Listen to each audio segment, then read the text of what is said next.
नमस्कार। दादी की कहानी में आप सबका स्वागत है। आज हम कोकोनट यानी नारियल के बारे में आपको बहुत ही महत्वपूर्ण जानकारी देंगे। पौराणिक मान्यताओं के अनुसार भारत में नारियल का इतिहास सतयुग में हुए राजा सत्यव्रत से जुड़ा है। सत्यव्रत एक प्रतापी राजा थे। के समकालीन राजा ऋषि विश्वामित्र एक बार तपस्या करने के लिए कहीं दूर चले गए और उनके क्षेत्र में भीषण अकाल पड़ा। उस समय राजा सत्यव्रत ने विश्वामित्र के परिवार की रक्षा की। इससे प्रसन्न होकर विश्वामित्र ने राजा को स्वर्ग जाने का वरदान दिया, परंतु देवताओं ने सत्यव्रत को स्वर्गलोक से बाहर निकाल दिया। तब विश्वामित्र ने नए स्वर्गलोक को निर्माण किया। नए स्वर्गलोक के नीचे एक खंभे का निर्माण हुआ, जो बाद में एक मोटे पेड़ और राजा सत्यव्रत का सिर एक फल में बदल गया। कहते हैं कि यह फल ही श्री फल कहलाया, जिसे हम नारियल कहते हैं। रामायण और श्रीलंका के साहित्य में भी नारियल का उल्लेख मिलता है। इससे यह अनुमान लगाया जा सकता है कि नारियल का अस्तित्व तब से है जब इस संसार की उत्पत्ति हुई है। यह तो बात हुई पौराणिक काल की। यदि प्राचीन काल के इतिहास पर नज़र डालें तो सन 1521 में जब पुर्तगाल और स्पेन के खोजकर्ता समुद्र यात्रा पर निकले और खोज करते करते हिंद प्रशांत महासागर के पास पहुँचे तो समुद्र के किनारे उन्हें बहुत से लंबे लंबे पेड़ दिखे, जिस पर फल भी लगे हुए थे।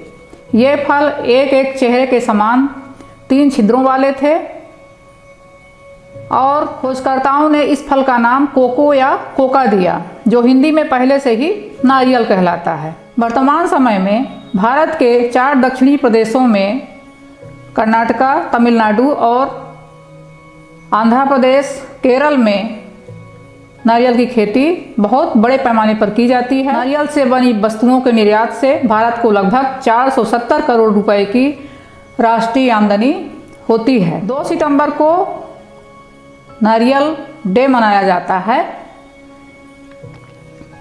जिसका मुख्य उद्देश्य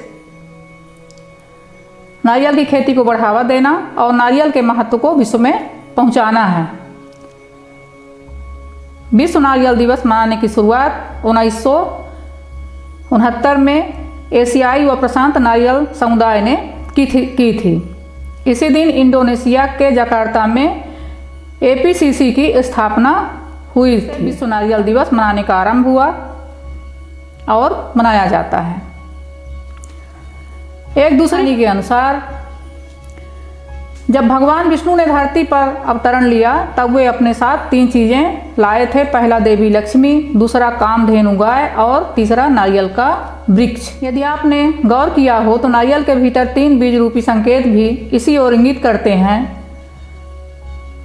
यही कारण है कि नारियल तोड़ने के बाद इनके बीजों को नहीं खाया जाता, क्योंकि ये ब्रह्मा, विष्णु और महेश के प्रतीक माने जाते हैं, बल्कि भगवान की मूर्ति पर ही इनको चढ़ा दिया जाता है या हवन कर दिया जाता है।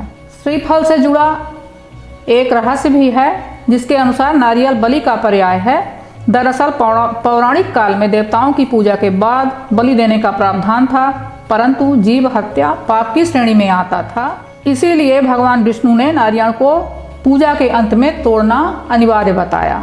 नारियल के फायदे क्या क्या हैं? नारियल में मैग्नीज काफ़ी मात्रा में होता है। इसके साथ ही इसमें कार्बोहाइड्रेट और प्रोटीन भी होता है, जो हड्डियों के स्वास्थ्य और मेटाबॉलिज्म और कोलेस्ट्रॉल के लिए ज़रूरी है।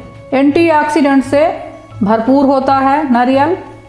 नारियल में आयरन और सेलेनियम भी पाया जाता है, जो लाल रक्त कोशिकाओं की रक्षा के लिए एक महत्वपूर्ण एंटीऑक्सीडेंट की तरह काम करता है।